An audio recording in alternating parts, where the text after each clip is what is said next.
Well, Donald Trump's success in securing a peace deal for Gaza has pulled focus to the ongoing war between Russia and Ukraine. Live to US correspondent Rob Scott. Can the US president repeat his success as peacemaker?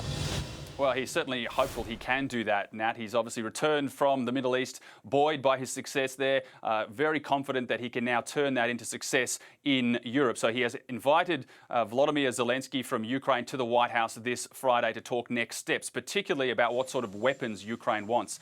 For quite some time, Zelensky has been asking for long-range tomahawk missiles. These are the sorts of missiles that could strike deep into Russian territory. If the US was to supply that sort of firepower, it would go via NATO, not directly to Ukraine, but it would mark a significant step up in the level of support from the United States. The sort of firepower that Zelensky hopes would force Vladimir Putin to the negotiating table.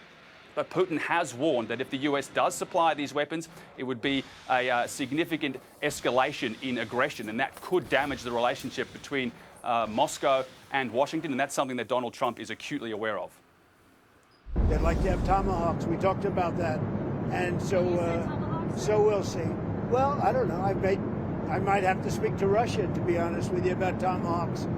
Do they want to have tomahawks going in their direction? I don't think so. I think I might speak to Russia about that, in all fairness. I told that to President Zelensky because tomahawks are a new step of aggression.